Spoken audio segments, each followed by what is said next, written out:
Buddhism was originated in the 6th century BCE in what's today known as Nepal and India.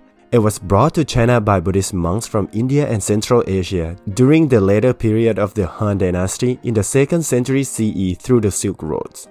It wasn't until a few centuries later that Buddhism became assimilated into Chinese culture.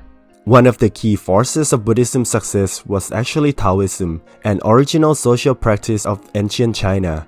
Early Buddhist monks borrowed ideas from Taoists via the Chinese language to help the Chinese understand Buddhist concepts, which in that time was very new and strange to Chinese people.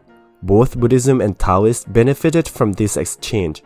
Taoists expanded their ideas about the cosmos and ways to structure their monastic orders by modeling from Buddhism. And Buddhists used Taoist vocabulary to translate their texts into Chinese, which made it easier to teach their tradition. As a result, thousands of Buddhist texts were translated from Indian languages into Chinese, and it became one of the biggest projects of translation in the ancient world.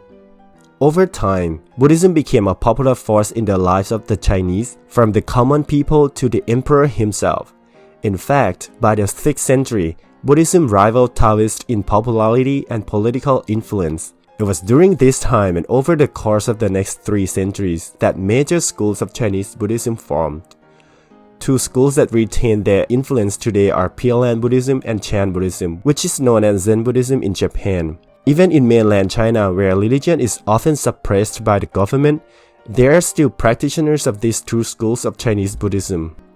Buddhism in China also underwent many changes throughout the country's history and was varied in its social and religious manifestations and philosophical beliefs. Most scholars think of Buddhism as many Buddhisms. In the so-called classical period of Buddhism in China in Tang Dynasty, there were a number of schools of Buddhism that taught and promoted their own philosophies and meditation practices. The Guanyin and Tiantai schools, for instance, varied in its philosophy, location, and political influence. The teachings of various schools influenced and were adapted later by Korea and Japan. One of the most popular figures in Chinese Buddhism is the Bodhisattva Guanyin. Guanyin was originated from Indian Buddhism as a superior being who aids the suffering of the world, and later became a key figure in the devotional practices of Chinese Buddhists and Taoists alike. If you ever go to a Chinese temple, the first statue you might see, if it's not the Buddha, it might be Guanyin. One thing you should know is that even though Buddhism was originated in India, Chinese Buddhism as we know today might be very different from the early Indian Buddhism. This is also true for Buddhism in other countries like Tibet, Thailand, and Japan. Have you ever visited a Buddhist temple before? Leave a comment below. And if you like videos like this, please consider subscribe to the channel. See you next time!